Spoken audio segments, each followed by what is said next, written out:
sensitivity pain fast with Sensodyne Rapid Action for clinically proven relief in 60 seconds. The Africa Center of Excellence in Phytochemicals, Textile and Renewable Energy, based at Moi University, and Sino-African Symposium on Textiles and Apparel, based at Donghua University, China, will be holding a 3-day virtual conference on phytochemistry, textile and renewable energy from the 12th to the 14th of August 2020. The theme of the conference is Advancing Science, Technology and Innovation for Industrial Growth. The conference will be aired live on NTV and social media platforms for virtual live coverage on the 12th of August 2020. Moi University, Foundation of Knowledge. East Africa is transforming, and so is the East African. Cultural, social and economic integration is resulting in the transformation of the East African region. To stay true to this changing perspective, the East African is also transforming. To understand the region, get your copy of the East African. It's now more diverse, more visual, and more engaging. The East African, understanding the region. Pishi by Nation Media Group brings you Celebrity Home Chef.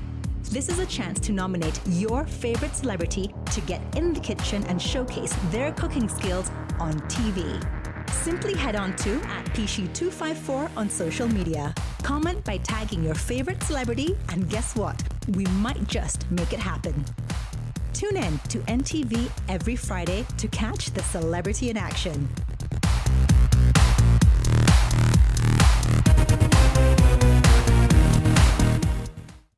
Je, maumivu ya kichwa na kukosesha amani? Kaluma Strong hutuliza maumivu ya kichwa, maumivu ya mwili na hata huondoa joto jingi mwilini. Kaluma Strong ina aspirin kama kiungo. Maumivu yakizidi, muone daktari. In the vast green Kiambu County, surrounded by luscious coffee plantations, flowing natural rivers, and alluring dams, sits the beautiful Zaria village, with every amenity desired for a home carefully considered. The village comprises of a perimeter wall, a kindergarten, a commercial center, and a clubhouse. There are 4 approved architectural house concepts, styled to accommodate your ideal dream home. Indulge your senses and relive your childhood desires, where you can be free, be bold, and be at home. Call us on 0729 121212, where you should dream it, own it, live it.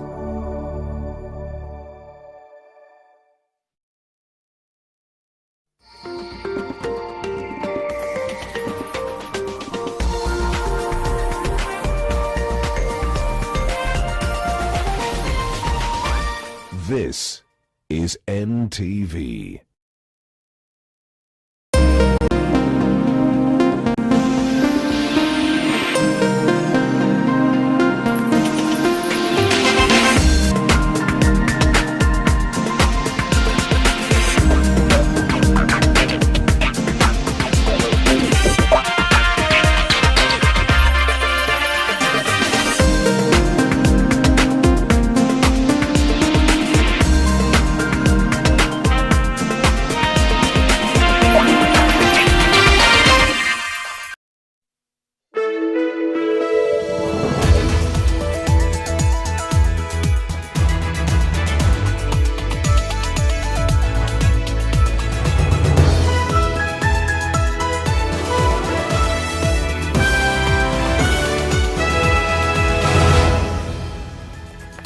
Good evening, welcome to NTV Tonight. We start with a global view as always on the COVID-19 situation, and so far there have been 20.3 million infections confirmed around the world. And just today, Russia has said that it has just brought out the first vaccine And we are, of course, going to wait on the confirmations from around the world from the medical fraternity on this. But the Ministry of Health has already spoken on this, and we'll be hearing that in a bit. 741,000 fatalities at least around the world, with 13.2 million people having recovered. In Africa, there are at least 1 million people who are infected with the coronavirus. 23,700 fatalities, with recoveries of over 749,000.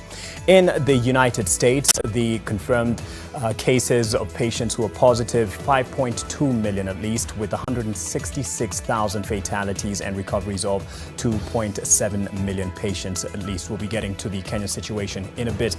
These are the other stories to expect tonight. Tonight, the Revenue Division debate, attempt number 8. I vote no. I vote yes. I vote no. Unasema ndio. Senators are still divided, but the revenue is not. The stalemate stands. This house is becoming a Tower of Babel, Madam Speaker. Also tonight, the Raila Odinga side says he has the system in his corner, and the deep state would sink DP Ruto. Watakuja na system, sisi tutakuja na wananchi na Mungu.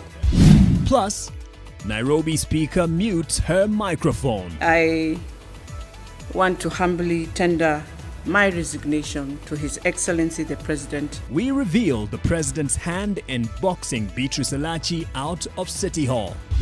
And COVID-19 is serving empty plates and back-breaking tasks. Pesa yenyewe nayo hakuna. Ukipata ni kidogo, watoto wanakula. Tena hata hawashibi vizuri. Naweza kufanya kazi mkotoni sababu ya shida. Mimi ndio breadwinner kwa familia. Tonight's edition of the Pandemic Burden.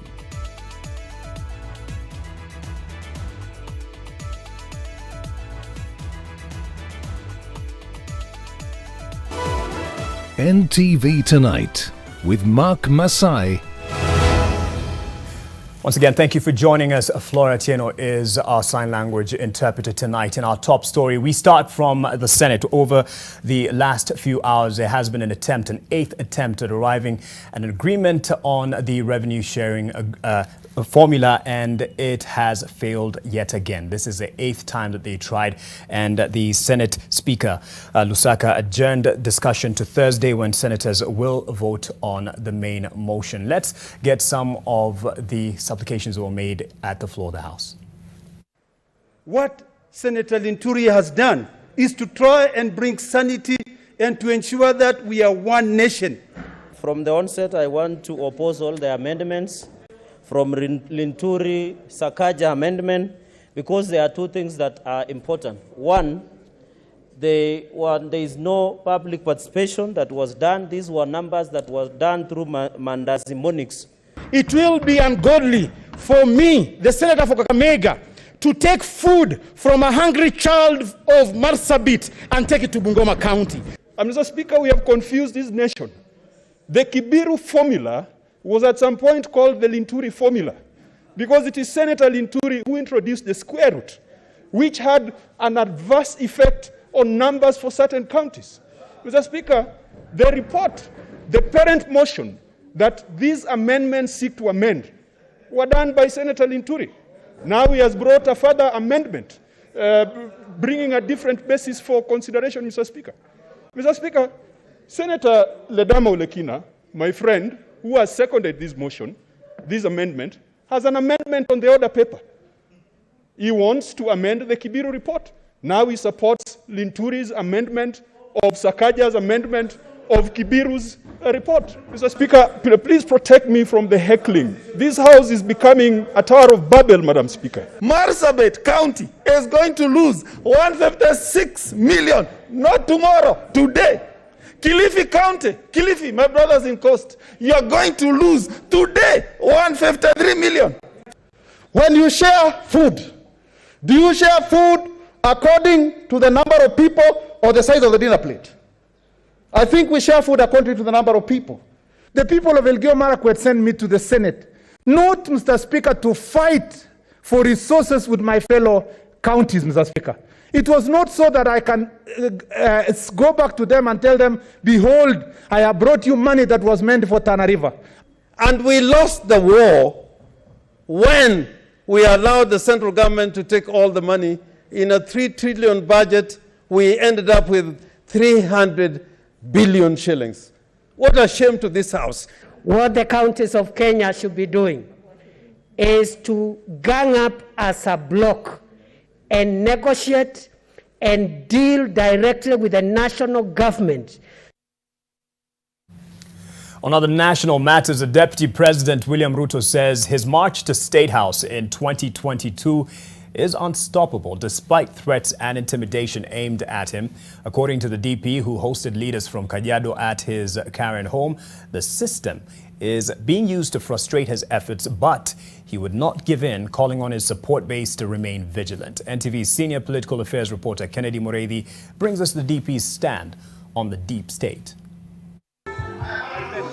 Deputy President William Ruto has been on the receiving end of dismissal by political leaders regarding his ambitions for presidency in 2022. This, the DP says, are intimidation tactics. Nilikuwa natishiwa siku hiyo, kama ningekuwa mtu muoga, hatungeunda hii serikali ya Jubilee. Kama Uhuru Kenyatta angekuwa mtu muoga, hatungeunda hii serikali ya Jubilee, kwa sababu tulikuwa tunatishiwa mambo mingi. Choices have consequences. Nyinyi hamufai kwa sababu mko na kesi ya kule na ni kesi ya uongo. This is in response to leaders who say ODM party leader Raila Odinga will clinch the country's top job come 2022. Odinga's men say he is sure of a win this time round, as he had found the missing ingredient after 5 failed attempts. There is something which we were missing, and that's something which we were missing is called system. Some people are saying our system is not important, but system is very important. And now we are with Uhuru Kenyatta, who is holding the system. It is only Raila Odinga who can bring this country together. He has created a big departure from corruption. He has fought for this country. He is now an old person. He will be caring. And he's a man who cannot apply political revenge. He will fight to bring Kenya together. The DP, who has been sidelined in the new era of the Kenyatta-Odinga handshake, says that both he and his supporters have been intimidated by their drive will not be punctured. Tunatishiwa ati iko system, ati iko deep state, ati iko watu watatuibia kura, hata mkipiga kura namna gani, kuna watu wameketi mahali fulani wataamua. Mimi nataka niwaambie hawa watu tunawangojea. Hiyo deep state tunangojea. Na hiyo system tunangojea. Watakuja na system, sisi tutakuja na wananchi na Mungu. Na tutaona vile hii kazi itaendelea. DP Ruto's statement comes at a time he and his team have been less vocal about his moves and political future. Odinga on his part has been non-committal about his candidature in 2022. Kennedy Mureithi, NTV. There could still be a deep state in the next story, that is in Nairobi's affairs, as it is emerging that Beatrice Elachi was ordered to resign from the House on the Hill. Yes, State House. The decision to remove the former nominated senator from City Hall was sealed after President Uhuru Kenyatta's meeting with Nairobi Jubilee Ward representatives 2 weeks ago. Seth Olale reports. The supposed resignation today of Beatrice Elachi as Speaker of the Nairobi Assembly had already been decided weeks ago at State House. This was on Friday, 31st July, when President Uhuru Kenyatta convened a meeting attended by Nairobi Governor Mike Sonko and at least 41 Jubilee MCAs allied to the new majority leadership at the Assembly, led by Majority Leader Abdi Guyo and Majority Whip Paul Kados. A source reveals that the president wanted to establish the root cause of the chaos at the county assembly, and all fingers pointed at Speaker Elachi.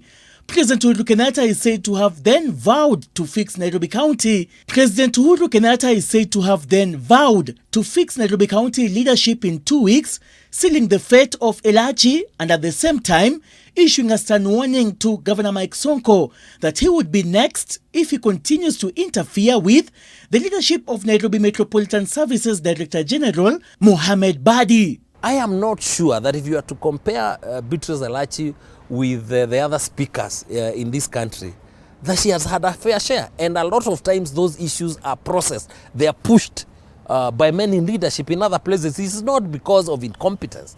A separate source also revealed that Elachi had lost the president's goodwill after all the ward representatives at the State House meeting blamed her for being behind the friction between Nairobi Metropolitan Services DG Mohamed Badi and Governor Mike Sonko. With a push for dissolution of the county assembly, President Uhuru Kenyatta opted to have Elachi axed instead. If I ever did wrong within the duties that I was given, within the law that I was given, then I ask for forgiveness. The appalling scenes from City Hall on July 28th were what really pulled the plug on the Speaker Elachi. This happened as MCAs were attempting to serve Elachi with a notice of impeachment motion and a court order. Bowing out, Elachi says her life has been in danger. It was going to be a very terrible time at that time. We had sulfuric acid, we had so many crude weapons that day, if it was not for the security team, somebody would have lost life. Hours after the resignation, the Jubilee Party summoned 8 MCAs, led by the now acting Speaker John Kamangu Nyumu, to appear before its disciplinary committee on Thursday over misconduct. Elachi's resignation may be on record formally, but there are questions over its legal standing. The resignation of Beatrice Elachi paves way for the Nairobi Assembly House Business Committee to deliberate on the issue before formally declaring the position vacant to the larger house. Seth Olale, NTV, City Hall, Nairobi. From Nairobi to County 001, where detectives are in pursuit of 2 armed robbers who shot and killed a woman operating an M-Pesa shop in Express area. The thugs who attacked and shot Winnie Ombese made away with an unknown amount of money, and authorities say they are piecing together information that could lead them to the suspect. NTV's Kevin Mutai has acquired CCTV footage showing the brazen attack in broad daylight. Friday, 7th August at 8:22 a.m. along Moi Avenue in Express area of Mombasa Central Business District, 2 suspected armed robbers with an AK-47 approached this lady carrying a handbag. One of them unsuccessfully tried to snatch her bag, and when the lady identified as Winnie Ombese tried to run away, he shot her at close range. They then take her bag and sped off. One of the traders here is still recovering from the shock after witnessing the ordeal. Akaona hao watu wakimwaja kile demu. Alivomona yule akimwaja kile demu, akarudi na tamosi yake kidogo, akiona yule vile anashutiwa na hao majambazi, akafaint. Mpaka saa hizi venye yuko ndo ameanza kuongea kuanzia juzi, hata tulimpeleka hospitali. Ombese operated 2 M-Pesa shops in the area, and detectives believe that she was targeted and followed over time by the criminals. Some good Samaritans rushed her to the Nairobi Women's Hospital in Mombasa, where she was unfortunately pronounced dead on arrival. Nilimwangalia tu kwa umbali, sikuweza kufika penye alikuwa. Na hali yake ilikuwaje? Hali yake tulipomwona alikuwa amejawa na damu, alikuwa amelala. Mombasa DCI boss Anthony Mureithi says they are now in pursuit of these 2 suspects captured escaping on their motorbike. Police are also appealing to members of the public for more information, especially those who were in this matatu, as well as in the nearby shops at the time of the incident. Kevin Mutai, NTV, Mombasa. As soon as we get to that in terms of the leads the authorities are following, Kevin Mutai will be sure to give us an update on that very sad story. Let's get to the COVID situation in the country now. And Kenya has recorded 497 positive results out of a sample size of 4,171. That's 497 patients having been confirmed positive. Now, this now brings the total national count to 27,425. 372 more patients have been declared COVID-19 free, bringing total recoveries to just over 13,800. Unfortunately, 15 more people have succumbed to the virus, raising the COVID-19 death toll to 438. As the numbers go up in Kenya, there is hope for COVID-19 patients worldwide after Russia announced production of the first vaccine. President Vladimir Putin said the vaccine, which is a first of its kind, will be able to offer sustainable immunity against the virus, adding that one of his daughters has had the vaccine administered to her. The discovery has been met with some opposition and skepticism, with scientists from the West raising concerns on the speed of its development.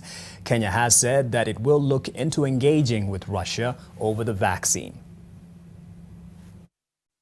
Through the Ministry of Foreign Affairs, shall engage to find out, what exactly, what vaccine has been deployed. Is it working? It becomes important always, every time you have a new vaccine, to test it. And also, if it should be necessary for us to then plug into the Russian vaccine, that will happen in the laid down protocols and regulations of us being able to access that vaccine. Meanwhile, there have been some changes to the rules on public functions, such as funerals and church services. The Interfaith Council says the number of funeral attendants will be increased to 100 from the 18th of August. Further, worship services will be extended from 1 hour to 1 hour 30 minutes from the same date. The ages of attendants who will be allowed to attend service has been expanded to those between 6 years old to 65 years old. Engaging with different communities to see, is there a possibility where we would be able to actually have community members, the loved ones of the person who's deceased, actually conduct, that process and be trained in terms of donning PPEs, so they themselves are the ones who are handling the body. This is not yet fully endorsed in terms of our protocols. We have our case management team reviewing this to see how family members can further participate in that burial practice and perhaps be the pallbearers as opposed to the medical, clinicians, which can be intimidating and which can bring issues when it comes to closure. Well, with the hopes there presented by the discovery in Russia of a supposed vaccine, whether scientists call it too soon, I'm sure many will be welcoming this if indeed confirmed that it can cure many worldwide or help in the efforts of fighting COVID-19.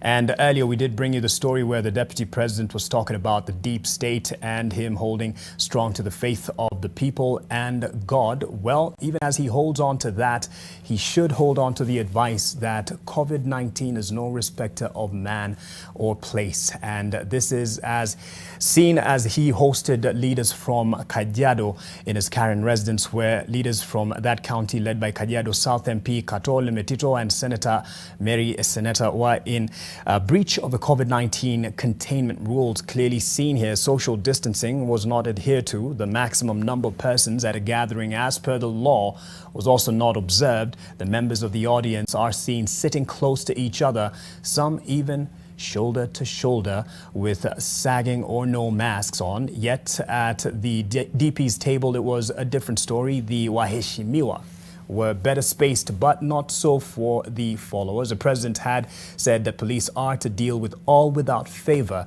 including the high and mighty. And you can be sure that COVID-19 will also deal with people without any respect of stature. But once again, Kenyans are treated to Tadu attitude by the very leaders who issue stern warnings and say that if you do not follow the rules, you can die.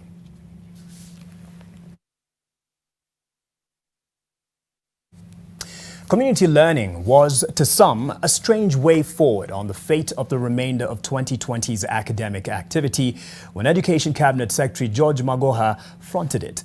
As strange as it may be to some, for community in Ongata Rongai, it has been going on for years. Charity Mwangi takes us to that class. For months now, children have been out of school. The first few weeks was all fun and games. But as the COVID-19 pandemic persisted, it became a concern for parents and education stakeholders to keep them occupied. The government offered a way forward. The teacher is supposed to teach in that court. Whether it is in the car park when the parents are not there, or if there's a big tree there, they can sit under a tree.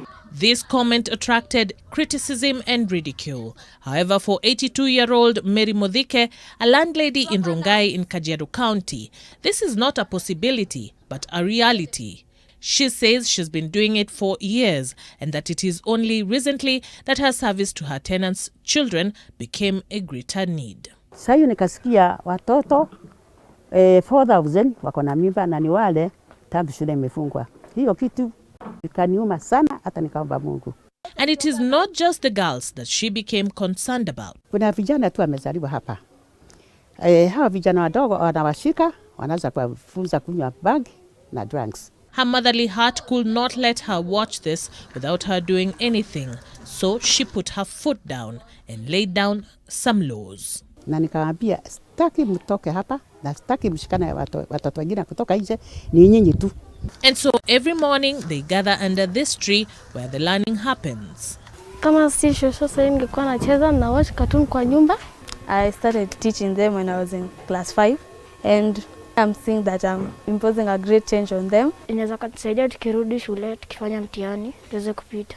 These significant gains are born of great sacrifice for a woman who has raised 3 generations. But the analogy of being both the lion and the lamb also applies to her when she steps in as the disciplinarian. Wakikosa, mimi nawachapa na wanajua namna hiyo. Na niko na kiboko.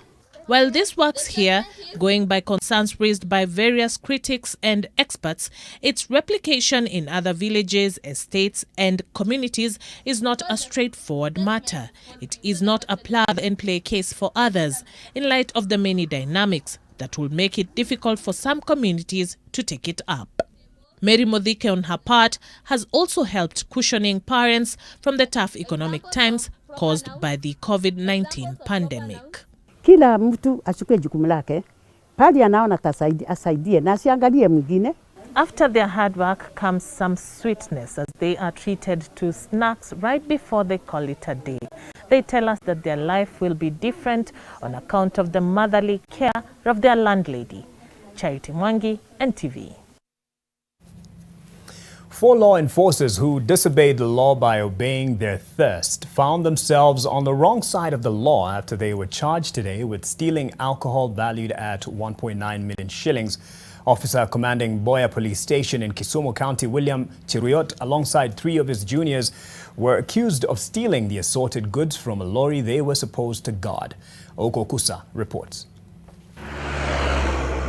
The crime of thirst is said to have happened here on Monday, August 10th, after the lorry which was ferrying the alcoholic drinks was involved in an accident. OCS Cheruyot and his charges, Bernard Macharia, Jane Chepkemei, and Roderick Labachuchet, who were some of the first responders at the scene of the accident, are said to have helped themselves with the goods belonging to London Distillers Limited. According to the charge sheet, the 4 officers stole White Pearl vodka spirit and Guarana blue cans from the truck. William Bernard Macharia, OCS Cheruyot further faced a second charge of handling stolen goods that included 72 bottles of 250 milliliters White Pearl vodka, which were found in his house. The officers are said to have forcefully opened the door of the Isuzu FRR truck, registration number KCK 959L, and offloaded the alcoholic drinks before packing them into a separate vehicle. The officers denied all the charges and were each released on a 300,000 shillings bond with surety of a similar amount. I direct that this matter is come up for hearing on 15 September 2020 with a mention on 27 August 2020. Oko Kusa, NTV, Kisumu. In the interest and spirit of time, let's take a break. I'll be back with more.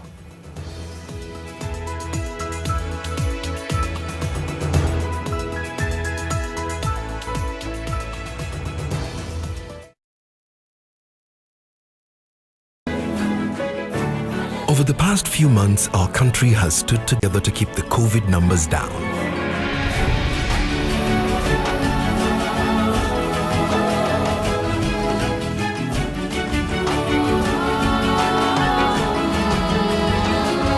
Every day, new numbers tell us the same story, that we never let what we can't do come in the way of what we can. Let's keep going.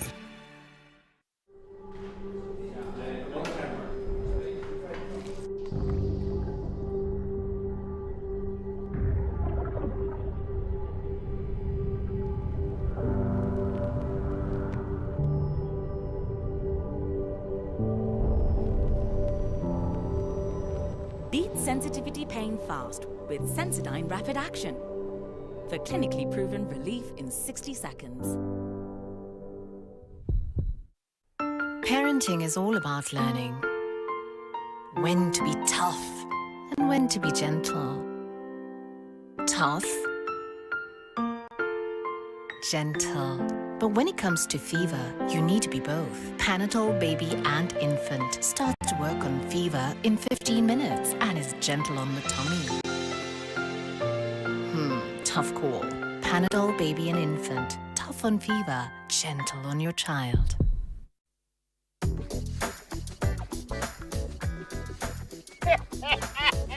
Mambo mengine sio rahisi, lakini kupata 50% extra airtime ya kukonda kwa SMS ya Safaricom, mambo ni one tatu. Pata 50% extra credit bila expiry ya kupiga na ku-SMS across networks. Piga star 444 star scratch card pin hash, na kama ni M-Pesa star 444 star 2 hash. Safaricom for you. I have a well-paying job, my friend. I have a job. Hii hapa ni Mercury. Na inauzwa 50,000. My son is going to Harvard. I need him to take his SATs. We can use this to get him ready as we reschedule for him. Look here, madam. My son was born ready. This is yours. Let's just try. Please write your name. Good. Hii ni Mercury. Inatumia kutengeneza mpaka nini? Rocket. What you have there is Graceline. Plus Mercury is not used for that purpose, my friend. Amani Ridge, the place of peace, is taking shape. The Solomonic Gate is complete. The stone perimeter wall is complete. And the title deeds for every plot. Call us today on 0790 300 300.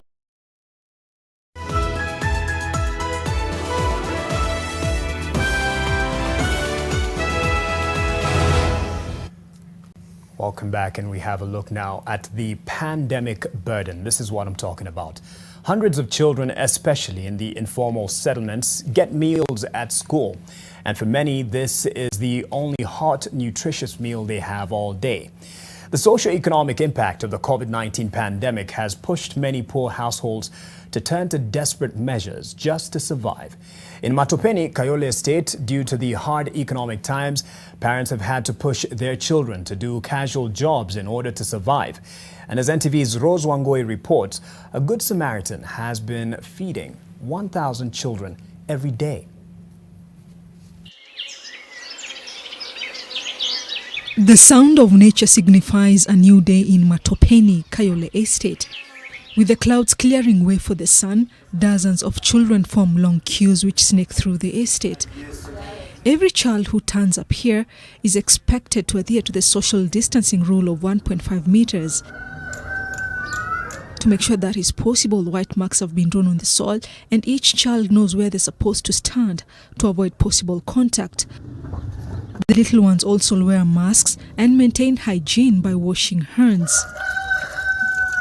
They come here every day, each carrying small plastic containers. Some arrive here as early as 6 a.m. At a time when the world is battling a deadly pandemic, Pastor Steve Mbogwa and his organization are at the forefront of helping the most vulnerable people. Wazazi wakapoteza makazi, wengine walikuwa kwa makampuni, wengine walikuwa walimu, wakaacha ualimu. Watoto wengine wametoka katika familia ambazo wazazi wao wako deep to alcohol. Wengine tuligundua wanajilea huku kwa mapipa na kwa dark side. Wengine tukagundua pia wametoka katika familia ambao they are humble, familia ambazo ni maskini zaidi.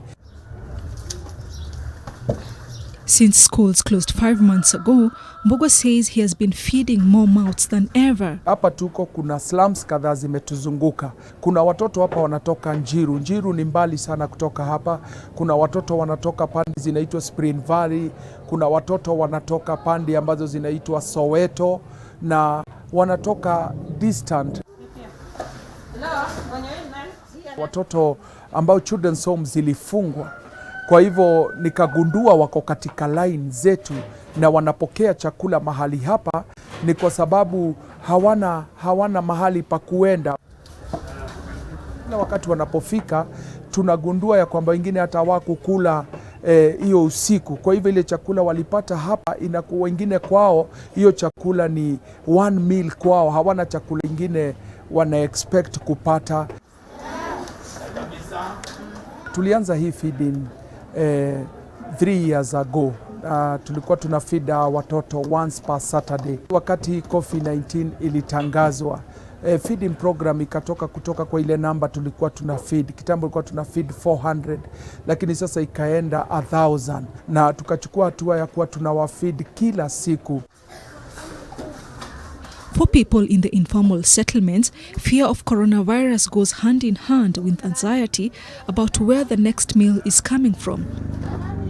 Free school meals played an important role in getting many children one nutritious meal a day. With everyone now at home, families' ability to provide food for their children has been even further reduced. Kuna mtoto anakuja na package yake peke yake, wanakuja na package 3, 4, kwa hivyo wanabebea hata wadogo wao, wanabebea hata wale walioacha nyumbani kwa sababu hawana kitu cha kukula.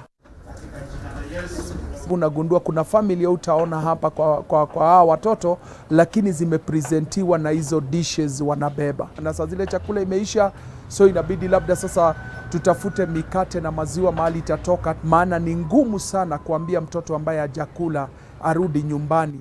Before the COVID-19 pandemic hit, going to school gave children a safe and supportive learning environment and access to free meals and other services.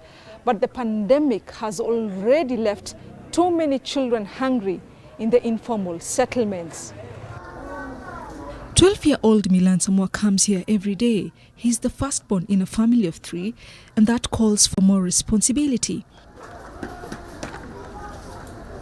He waits patiently for his turn to pick a meal, which will be shared with his siblings. Corona kaingekuwa ningekuwa shule nasoma, chakula tunapewa shule, tunapewa chakula mzuri. Shida zinatokea ja corona. Milan lives a few kilometers from the feeding center. Hii chakula na kujianga ndio inakuanga breakfast ya brother na sister yangu. Na mondoga hapa saa 11 kwangu tumetoka, nda pange laini huko chini ndio aleta wengine chakula. Ndio nami naye nibaki nikitafuta chakula yenye anaweza pata kama ni sapa. Milan's mother, who used to wash clothes in her neighborhood for a living, says that people have now become cautious and no longer allow anyone into their houses. The children used to get 3 meals a day. Now Anna says finding food is a constant challenge. Sai kazi imekosekana, imekuwa shida. Sasa hata nikipata ile kidogo ya watoto kukula. Juu hata nyumba saizi, juzi hata nilikuwa nimefungiwa hii mlango. Ni vile tu nilijifanya ugaidi wangu, nikabomoa mlango wenyewe nikaingia na watoto. Singejua mahali pa kupeleka watoto na singewalalisha nje. Sasa niko na miezi 2, mwezi jana na hii mwezi sijalipa nyumba. Pesa yenyewe nayo hakuna. Ukipata ni kidogo watoto wanakula. Tena hata washibi vizuri. For Milan, being out of school means he has to do casual jobs to support his family. With a water cut, he can carry up to 10 20-liter jerrycans, which he fills at a nearby water source in the estate before distributing. He moves from one estate to another, fetching and transporting water to different households. Sasa ndio ni kama sasa amenishikilia hapa. Juu hata saa zingine anaenda pale kwa shosho hapo, anachukua mkoko, aenda chote maji ndio hao wapate lunch kama mimi sijakuja.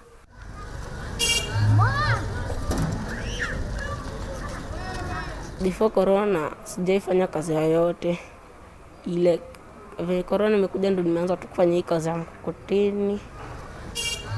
Nilianza kufanya hii kazi ya mkokoteni sababu ya shida. Kenda kuchota maji mtungi 20 anapata 60 bob, na anulia dadangu, brother yangu chakula lunch. Nisika nikikaa TV ama kucheza. Milan's story is similar to that of 17-year-old Ian Minor. Carrying 2 plastic containers, Ian arrives here as early as 6 a.m. His family depends on the meal the feeding center provides. Ian's family is also struggling to make ends meet during this COVID-19 pandemic. Kwetu mzee anakuanga aligonjeka, mama ni mgonjwa, na bado dadangu mdogo ni mgonjwa. Mimi ndio breadwinner kwa familia, lakini unajua siwezi peke yangu kufeed familia mzima. Kama sio hii feeding program sijui hata tungekuwa wapi. Juu hao watoto huwa wanaendea chakula mara mingi hata lunch ndio wanakulaga. According to his mother, poverty forced her to drag her son onto the streets to support their survival. Mimi nakuaga na shida ya mgongo. Ilinianzia kutoka 2013. Nilikuwa najitafutia lakini kwa sasa siwezi nikajitafutia juu siwezi nikatembea sana. 85. Naye ako na shida ya asma. Ilimshika kutoka 2018. Meron ndio alikuwa anauza na juu ya baridi. Haweza kauza. Na mahali anafanyia kazi ni mahali ana shida akiwa amesimama. Sasa akirudi kwa nyumba anakujaga miguu inaanza kuwa inauma sana. Sasa hawezi akafanya kazi. Ian has been selling groundnuts to earn an extra shilling to supplement family income and survive the hard economic times. Nafanya kazi ya kuuza njugu. Sometimes wakati kuna jua naenda nauza ice ama avocado pande ya Utawala kuzungushia tu watu. Sometimes unaenda Utawala watu wanakuondokea, wataki kukaribia. Wanakuacha na vitu zako peke yako, hawataki kukuwa infected ama hawataki juu sawa unazunguka huko. Unaweza kutoa pande hii wapelekee pande nyingine. Sasa umetembea siku mzima umechoka, umetoka hapa asubuhi saa 1 unarudi saa 11. Umechoka lakini ukuna chenye umepata. Hiyo ndio huwa inatupea chakula. Lakini kwa sasa hata haiwezi kutulisha juu watu hawanunui sana juu ya nini ya ugonjwa hii ya COVID. According to a report by TIFA, almost half of Kenyans living in Nairobi's low-income areas have lost their income owing to effects of the coronavirus pandemic and are struggling to make ends meet. The survey also showed that the pandemic has had a great impact on the daily lives of 84% of the residents, while 43% have completely lost income. While the government has taken some positive steps to address food provision during this crisis, including food deliveries and vouchers, here in Matopeni, families are yet to receive any kind of assistance from the government. Ningewaomba tu well wishers waingie wapatane pamoja nasi na chakula, wapatane na sisi kwa msaada wowote ambao wanaweza tuwezesha na kutusaidia haya maono yaendelee vizuri. The fight against COVID-19 may be far from over, but the determination of resilient warriors like Pastor Steve continues to give the hope that humanity will overcome this too. Rozongoi, NTV. And thanks to Rosie for that story. That shows how Pastor Steve is helping thousands of families and the lives that you've seen there that have been positively impacted amidst the negative impact of COVID-19. And yes, if you are in a place that you can support and help, this is a number that you can use of Pastor Steve to perhaps send your contribution to 0724 573 737. We were hoping, yes, there it is right there on the screen. Pastor Steve, 0724 573 737, and help out in any way, 5, 10, 50, whatever amount that you're able to give, beg your pardon, will help the lives that you've seen, just some of the lives that have been positively impacted. And Pastor Steve and the others, God bless you for your work and efforts. Now, to something to expect tomorrow as we take a break in the boldest shot at the system yet. Deputy President William Ruto says his 2022 presidential bid is unstoppable, and there's the so-called deep state to bring it on. In tomorrow's Daily Nation, find out why the DP considers challenges he is currently facing a passing cloud and why they are echoes of 2013 elections, as well as the International Criminal Court. Plus, read about Chris Kirubi, the man with the Midas touch, who couldn't turn uchumi into a success. Also, how President Uhuru Kenyatta's secret meeting sealed the fate of Nairobi County Speaker Beatrice Elachi. Make sure you get your copy.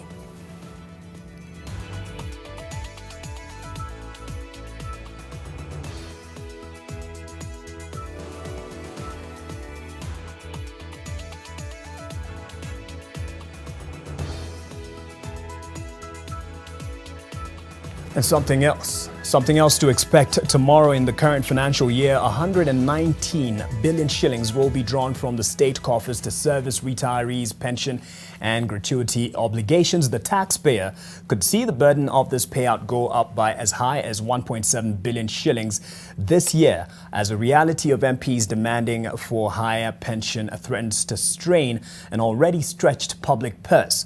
Tomorrow on this week's Team Coverage Wednesday, we'll be delving into the pension burden the country faces, even as some retirees suffer delayed payment from the state. Some of these MPs who served from 1983 to 2001 actually earned peanuts in the name of pension. I think the president and the government is going to reconsider our request. This bill will cause serious strain to the exchequer. There will be a ripple effect. There will be demands from other public servants, other state officers for similar treatment. Hiyo ni kunyanyasa vijana, kwa sababu hao wabunge wakati wamekuwa kwa uongozi hata kuiba wameiba. Sasa huyo mbunge mwenye alistaafu, kwa nini apewe hizo pesa zote?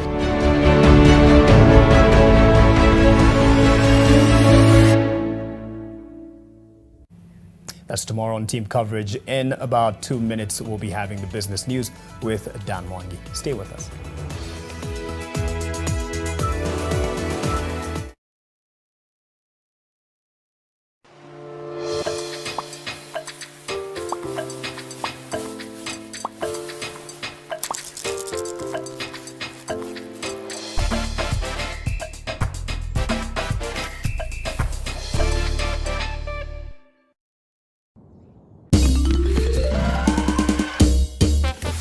Sona moja imetengenezwa kwa njia spesheli ili kupambana na maumivu kwa haraka.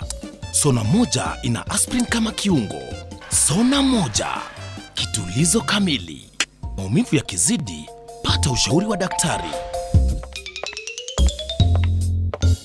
For a better tomorrow, don't forget to do the 1, 2, 3 with Colgate every night.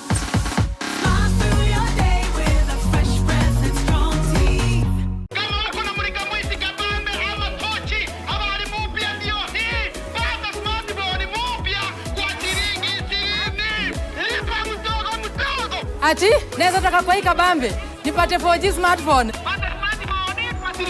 Wewe wacha. Yaani mnasema badala ya kujikaza, ninaweza pata smartphone mpya na 20 bob peke yake daily.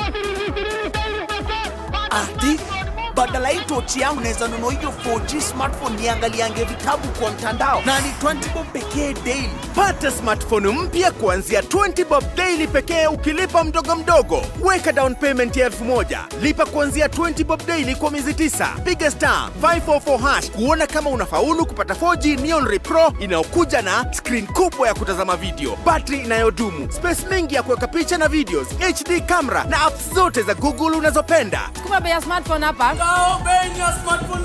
Si hapo Safaricom ni yako kabisa.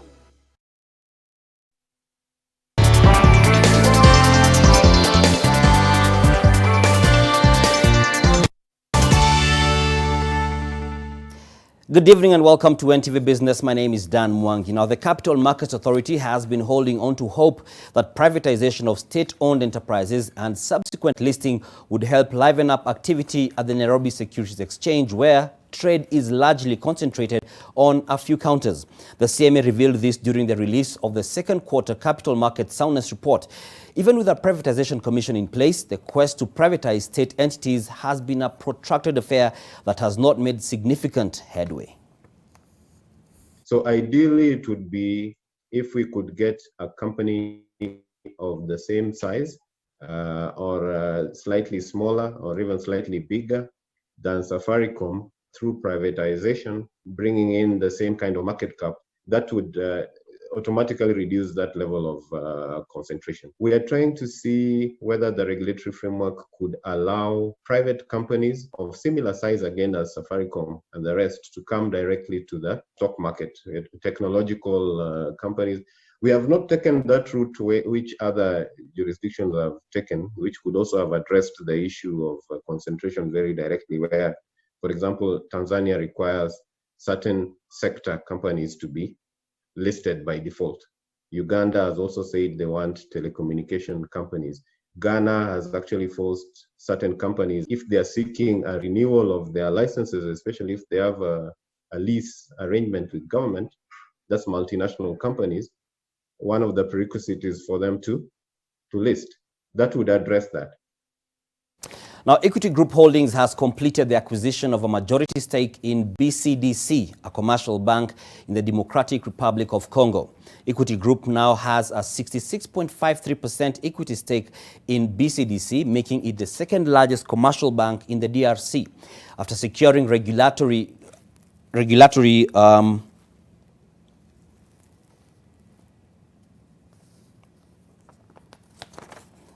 approvals. Equity bought the shares owned by George Arthur Forrest and family. The government of the Democratic Republic of Congo owns 25.53% of BCDC, while the remaining 7.94% is owned by other minority shareholders. Equity forked out about 9.5 billion shillings to become the majority owner. It now has two subsidiaries in the DRC, having acquired ProCredit, a German bank, earlier. Now, Equity plans to merge BCDC and ProCredit. This year, BCDC is 111 years old.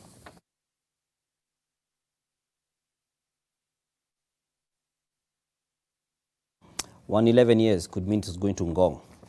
Now, the vitality of the youth is an asset, but in the face of a pandemic can be a liability if the youth are confined in homes for lengthy periods.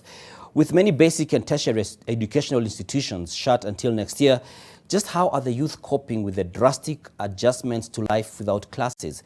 NTV's Rose Mathuku engaged some of them in Nyeri and found out the steps they are taking to become financially independent.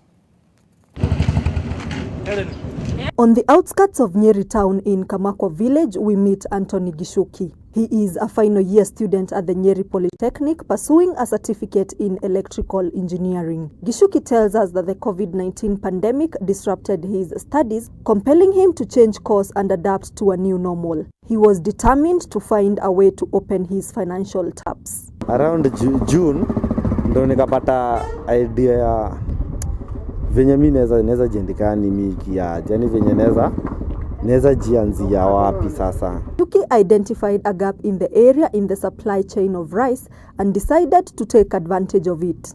Over time, prudent management of his stock and the reliable brand name he has created has earned him a steady supply of customers. Kuna wale watu wanaweza kuwa wamekaa hivi amekuitisha, ama ule mtu atasikia kutoka kwa mtu mwingine anasikia mchele au kijana kwa hivi sasa hivyo sasa. A few meters from Gishuki's kiosk, we meet 20-year-old Lucy Masharia. She's busy preparing some bajias for her evening clientele. Masharia, who is a first-year student at the Technical University of Mombasa, has also not been spared by the COVID-19 pandemic. She has had to make a number of adjustments in her life to cater for her daily needs. Nilianza like 3 months ago after nimechoka kukaa nyumbani, and then COVID nikaona hakuna lazima uhustle. It's not good kuitisha mzazi kila kitu. Masharia, who is an enthusiastic entrepreneur, tells me that on a good day she makes at least 1,000 shillings in profit. So how did she settle on this venture? Kwa Mombasa nilikuwa naona hizi vitu zikipikwa. So I was just looking and nikaona venye zinapikwa. So nikiwa huku nikakama up na idea. I went all over Kamakwa. I saw no one is selling these things. Samuel Gitonga, just like his peers, has also had his life overturned by the pandemic. The final year student at the Nairobi Institute of Business Studies resorted to helping out at his mother's cafe 4 months ago. Adapting to something he had not planned to do with his life has not been easy, as like any other youth, he had grand plans for his life. I'm just about to go for an internship, and then corona pop, so vitu zikakuwa zimefungwa, no way, you can't go to maybe to somewhere. You can go to maybe to the cities, kutafuta internship or something like that. The COVID-19 pandemic has proved that it is here to stay. With an uncertain future for many youth, a mixture of faith, courage and determination is what is needed to move on with life. Rose Mathuku, NTV in Nyeri County. Now, 31 fish ponds, a hatchery and a training center sitting on an 11-acre piece of land in Mwitoko in Emuhaya, Vihiga County, has brought fish farming to the fore in the rural region, largely known for subsistence farming. The project was set up at a cost of 32.6 million shillings to turn around the idle land that sits on a wetland. Launched 1 year ago, Mwitoko Aquaculture and Training Center is a beehive of activities, having produced 22,000 fingerlings so far to over 1,200 fish farmers in the county. According to officials, the farm has a capacity of producing 5 million fingerlings annually. The farm produces tilapia and catfish through artificial propagation, with the former being attractive to the market. It's also an aquaculture training center where we train farmers on aquaculture practices, the best aquaculture practices. We have 31 ponds. Kupitia kwa hiyo samaki tumecreate ajira kwa vijana.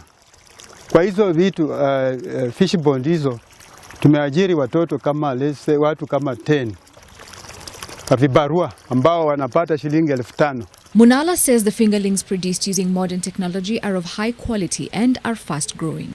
So far, there are 1,500 fish ponds owned by farmers across the county, producing 1.5 million fish against a market demand of over 3 million fish annually. Vihiga Governor Wilberforce Ochilo says his administration is committed to a blue economy, following the recommendations that were made during the first international conference on blue economy last year. Over 30 million Kenya shillings in this program, and we see that the prospect of getting dividend out of this investment is very high, and particularly we are now creating jobs for our youth. Helen Aura, NTV. And as we close, just something to point out is that the Kisumu oil jetty is ready for use, but it will only become operational once 2 oil jetties on the Ugandan side of Lake Victoria are completed. And this was revealed in a statement by John Ngumi, the outgoing chairperson of the board of the Kenya Pipeline Company, during a handover to Rita Okuthe, who is the incoming chair. And I guess that story on John Ngumi knocks me out of the studio. Good night. My name is Dan Mwangi.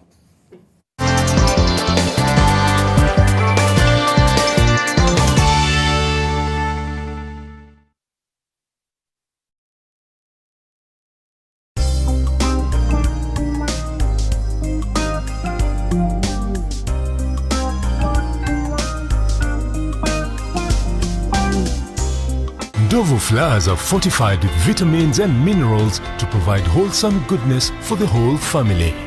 Ndovu all-purpose flour makes the most delicious chapatis, mandazis and all other pastries. Ndovu is readily available at your nearest shop. Ndovu Tosha.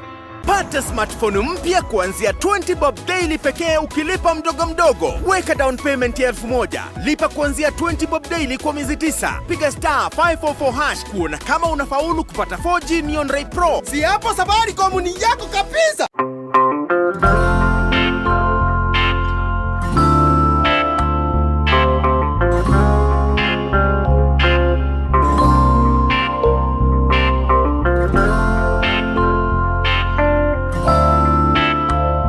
Breaking news from Molfix. Let's see what they're developing right now.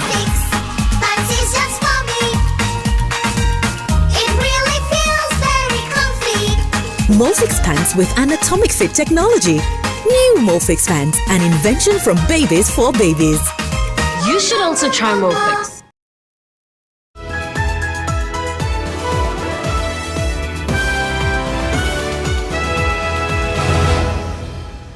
Welcome back. A meeting that sought to get to the bottom of the conflict between communities living in Deya brought together political, administrative and community leaders from Kiambu and Kajiado counties Insecurity was listed as one of the main reasons why the sporadic conflicts occur.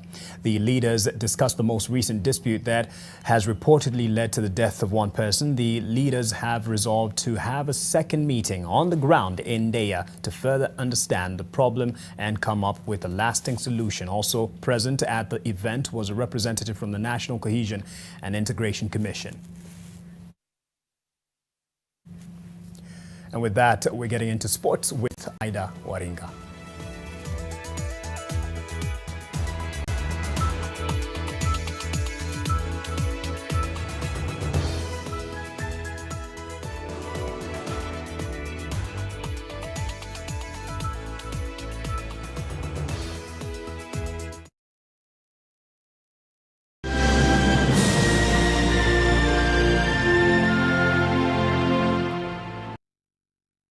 From far with you. I even gifted you a magnificent house. Rosa, it's the thought that counts. Please help me. When it comes to fever, you need to be both. Panadol Baby and Infant starts to work on fever in 15 minutes and is gentle on the tummy. Panadol Baby and Infant, tough on fever, gentle on your child. In the vast green Kiambu County, surrounded by luscious coffee plantations, flowing natural rivers, and alluring dams, sits the beautiful Zaria village, with every amenity desired for a home carefully considered. The village comprises of a perimeter wall, a kindergarten, a commercial center, and a clubhouse. There are 4 approved architectural house concepts, styled to accommodate your ideal dream home. Indulge your senses and relive your childhood desires, where you can be free, be bold, and be at home. Call us on 0729 121212, where you should dream it, own it, live it.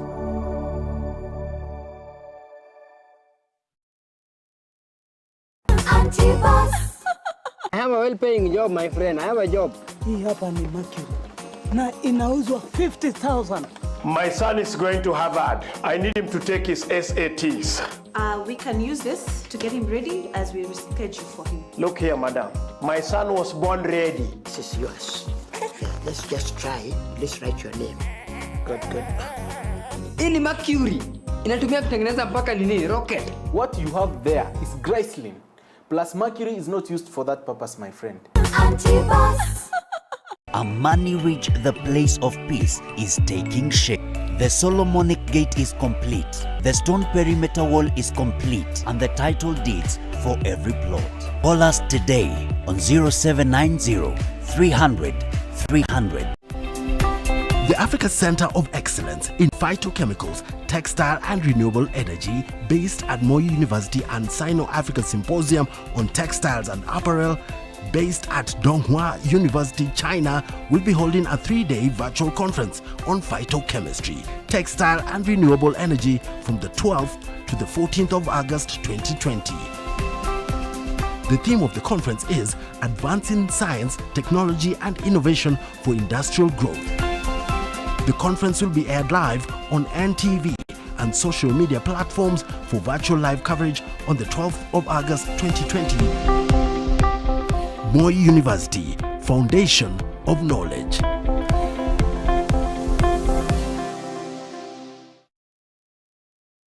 NTV Sport in association with DSTV. And DSTV gives you the best seat in the house. It's the thrilling rush to the UEFA Champions League final. Get connected to DSTV to experience every heart-stopping moment. And it's time for the latest in the world of sport. Well, the Football Kenya Federation national elections will be held on October 17th after the FKF Electoral Board released the calendar and guidelines for the upcoming polls. While the national elections will be preceded by grassroots polls held across the 47 counties on September 19th. It will be the third time that FKF will be holding elections after FIFA intervened to resolve a leadership crisis that had seen seen the previous 2 exercises nullified by the Sports Disputes Tribunal, first in December 2019, then again in March this year, with SDT Chairman John Ohaga ruling that the terms of engagement were flouted on both occasions. 2020 elections, both at national and branch level, and want to contest again, will not be required to pay the nomination fees again. Well, from football to basketball, and the inaugural season of the Basketball Africa League provided what was an opportunity for Kenya to showcase its talent on a continental, global platform. It was a chance that Kenya regrettably missed. There are lessons to be learned as the basketball community grows within the continent.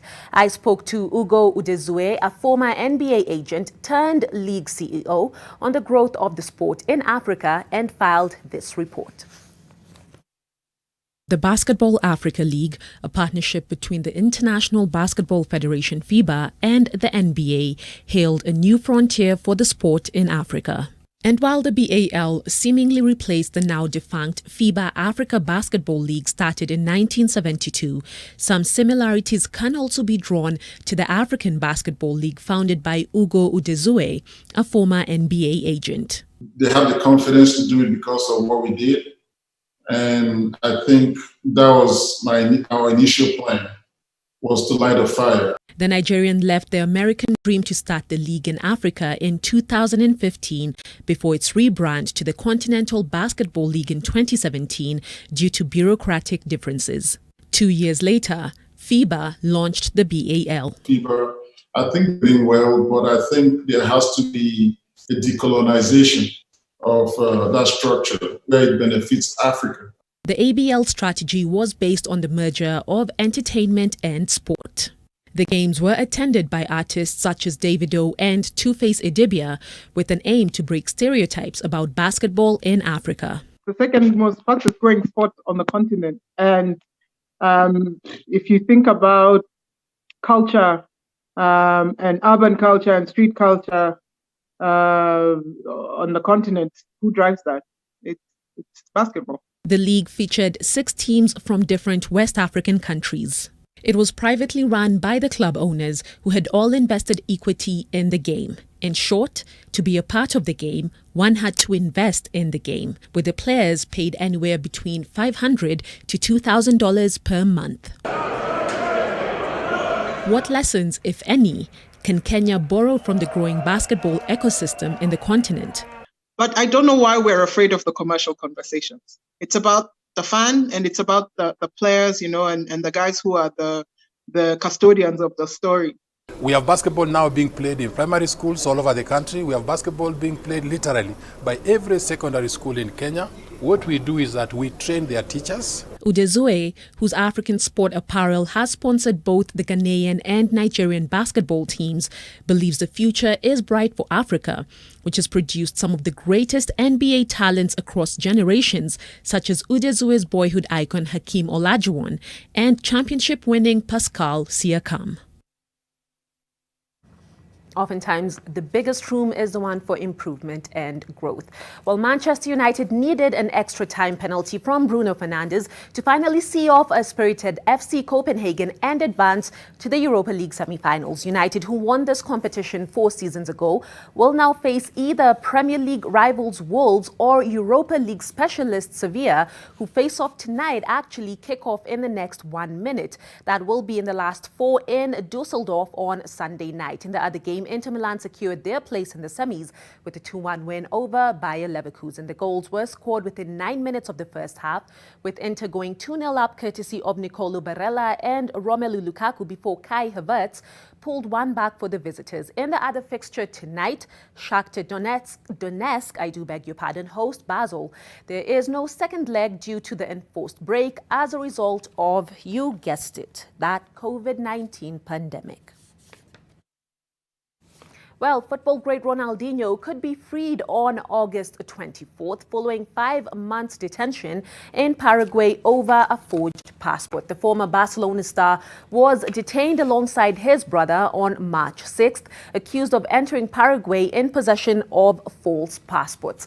They spent a month behind bars before paying a $1.6 million bail and then released to house arrest in the Paraguayan capital. A date of August 24th has been set to hear that case against the brothers. Ronaldinho denies having any knowledge that the passports were fake, and the investigation has since expanded into a case of possible money laundering. That's it for sports. Much more tomorrow. Do enjoy your evening and your view. NTV Sport in association with DSTV. And DSTV gives you the best seat in the house. It's the thrilling rush to the UEFA Champions League final. Get connected to DSTV to experience every heart-stopping moment. With 2 minutes past the hour, it's time for me to sign out. Thank you for watching NTV Tonight and for supporting this team. And thank you to Flora Tieno from Sign Language Interpretation. Stay safe. Have a good night. I'm Mark Masai.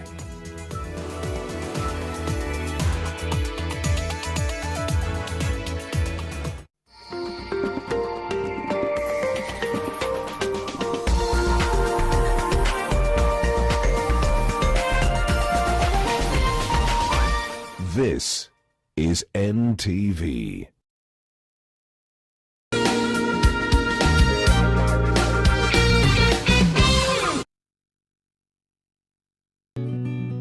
I help women find independence by training them in fish farming. It's tough on my back, joints, and can cause headaches. Panadol Extra relieves multiple types of pain. If symptoms persist, seek medical advice. Pata 50% extra credo bila expiry ya kupiga na ku-SMS across networks. Piga star 444 star scratch card pin hash, na kama ni M-Pesa star 444 star 2 hash. Safaricom for you.